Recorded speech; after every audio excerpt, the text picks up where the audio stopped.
Thank you to War Thunder for sponsoring this video. Stick around to hear more about them a little later on. When you're looking to relaunch and rebrand your game from outright failure to potential success, you have to take some massive steps with real intent from the get-go. But Update 4, or 1.1.1 as it's being called, just so you don't get too excited about it containing anything of substance, is a damp squib of a patch that kicks off Operation Medic Bag with little more than a whimper. It pains me to say it because I'm really willing this game to succeed with every fibre of my being, but this update is an insult to the community that's been patiently waiting for signs of life for over 2 months now. I believe that kind of time away from updating the game can only be justified by quick and incisive action as soon as they return with an action plan. But a week after Operation Medic Bag was revealed to the world, this update isn't the marker in the sand it needs to be to instill confidence in the community and get players returning. To be frank, it amounts to little more than a hotfix that should have been added to the game to fix the many new bugs the syntax error update added within a week of its launch. Instead, it's adding some of the most basic and unforgivably omitted features that have been demanded with a sense of incredulity since launch. I truly can't fathom it. I think the plan, Operation Medic Bag, sounds promising, but this is the most milquetoast, uninspired way to kick it all off that's pushing me to lose my ability to present the facts somewhat neutrally. I know from internal testing that Starbreeze partners are involved with that this isn't all that's been worked on for Payday 3 in the past few months. There are exciting and tangible additions in the works relating to a new armor type far closer to Payday 2's, and Overheal to buff health playstyles and actually change up strategy, which would have been much better suited to act as the flagship update to promote this new, more positive age of Payday. But as it stands, Update 4 is just another empty disappointment that's going to only increase the level of disbelief amongst the player base.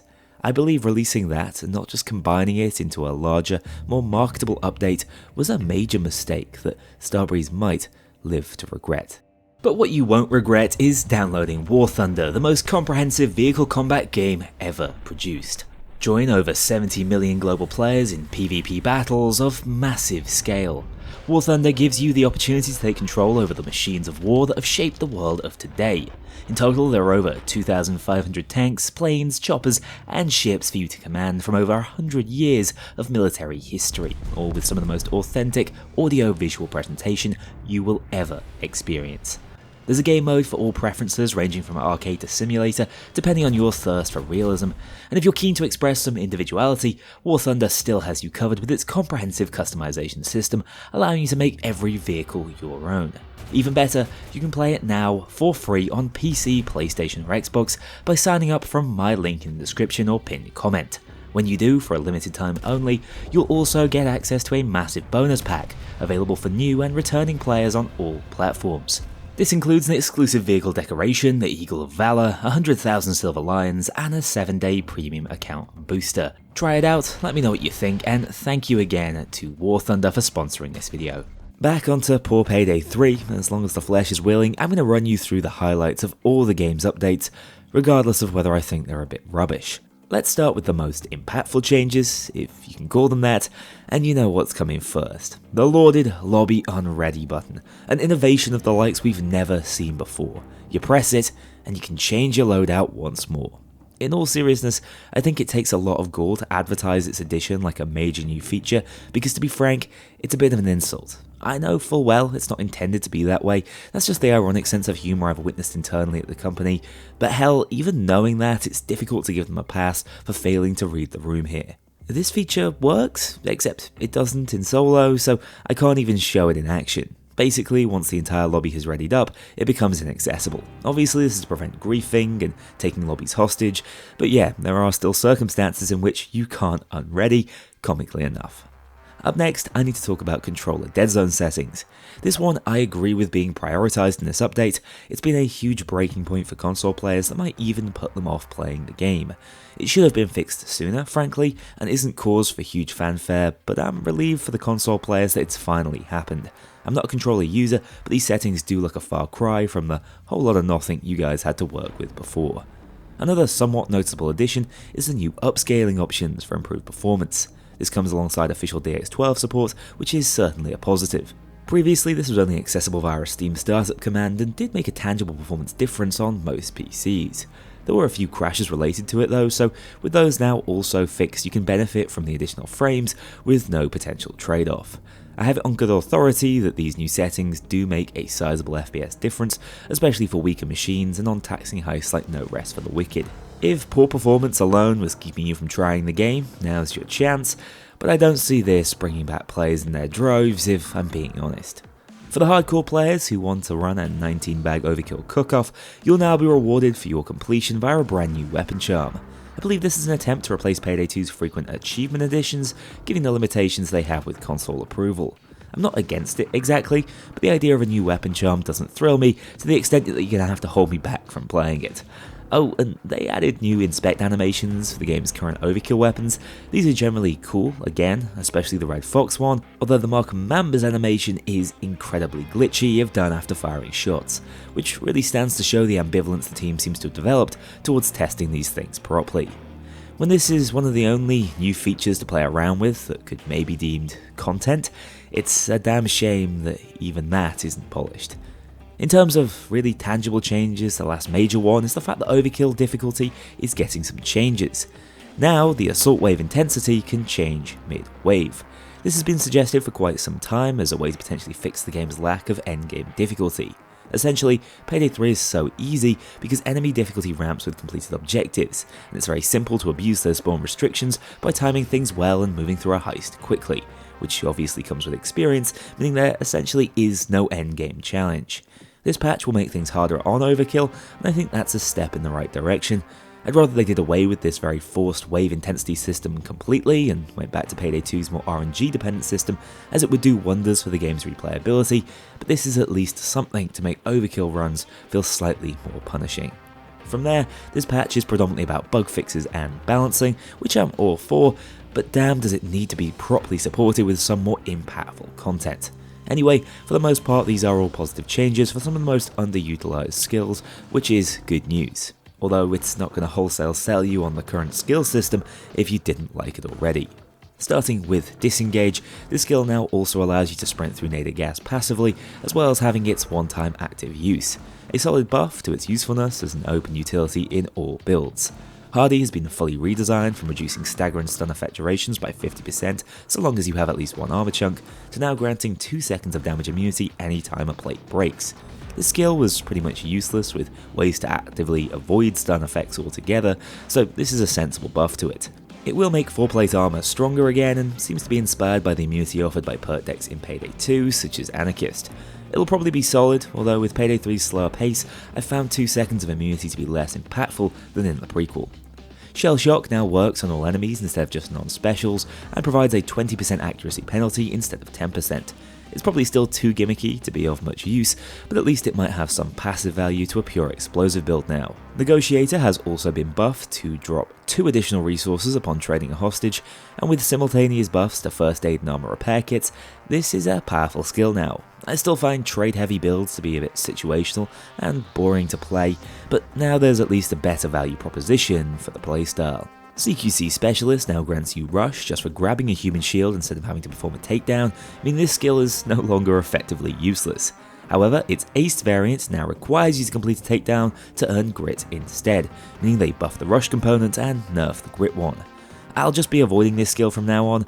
There are still plenty of ways to run the Endless Hostage build, and this has just accidentally nerfed the already rather weak Pinpuller. Groundskeeper has been purely buffed to make takedowns 60% faster rather than 20%.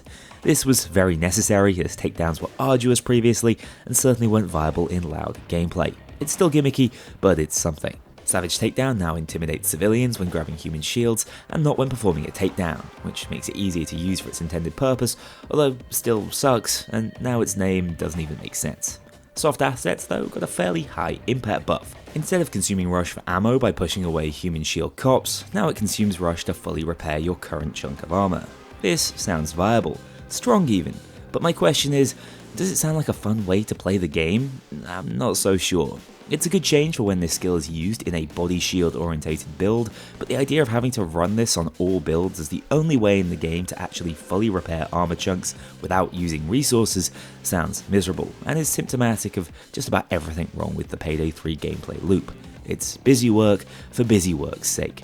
Moving on, Triage no longer consumes any buffs to activate. This is a solid improvement to the skill.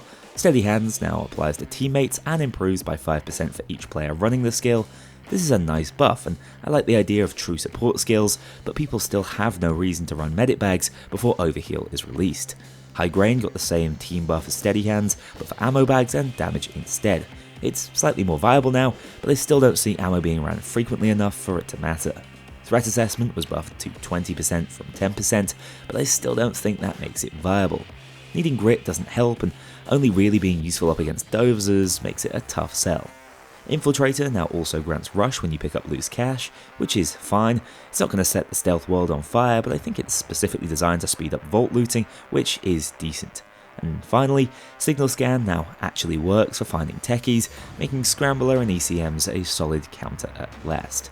There were also some minor equipment and armor changes.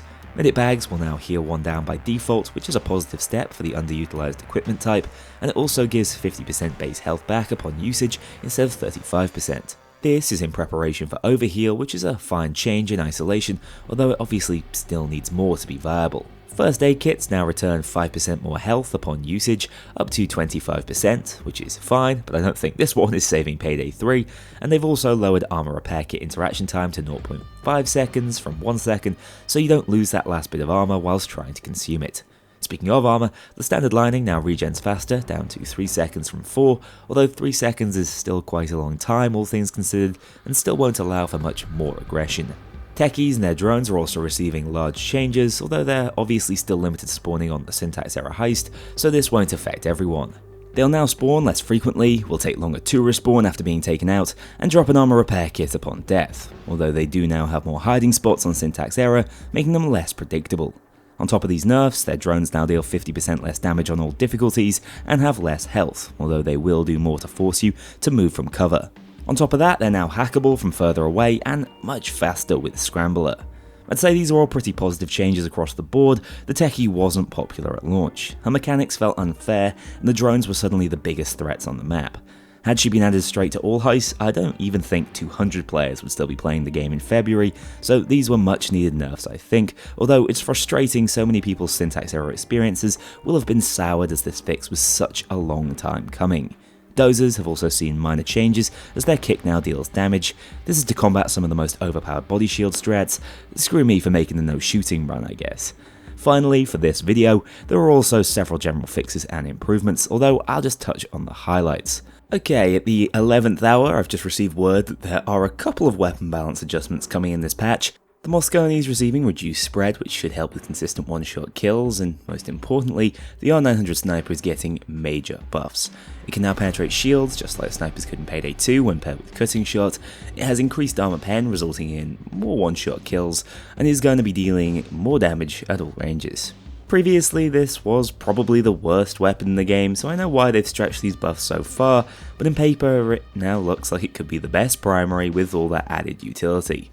In practice, the SA and VF7S will probably still dominate as they're simply easier to use, but hey, I'm at least happy to see a bit of a meta shift as there's not a whole lot else going on in this patch. Apparently they've added player death animations. Ragdolls were funny, so they will be missed, but the question has to be asked, why the hell is this only just being added now? The game will also remember if you've chosen to show or hide the story videos in the heist selection even after restarting the game, which is a relief given how poorly designed that menu is, and they've prevented a party slot from being reserved if a player fails to join the lobby. This wasn't the thing holding people back from playing multiplayer, but it's still a welcome improvement, coming alongside dozens of other heist fixes that will help, but aren't exactly going to get people's pulses racing.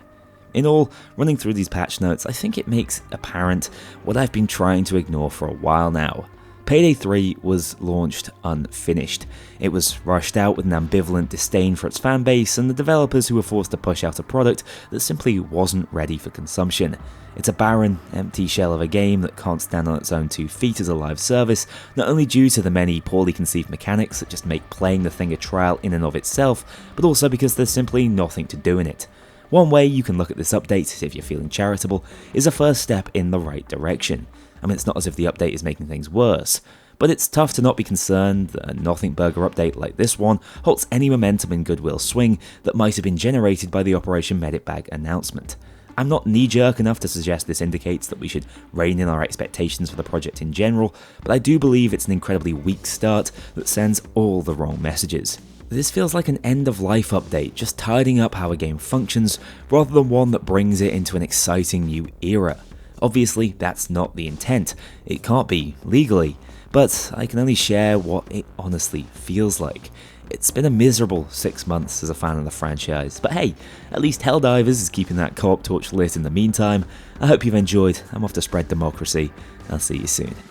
And don't forget to try out War Thunder. Follow the link down in the description to download today and get stuck into its unmatched wealth of high-quality vehicular warfare. A huge thank you to my dedicated Patreon backers. If you want to join this crew in going infamous, check out the link below and pledge as little as $2 to see your name in the credits, or get 24-hour early access to future videos and vote on upcoming content. Take care, I'll see you all soon.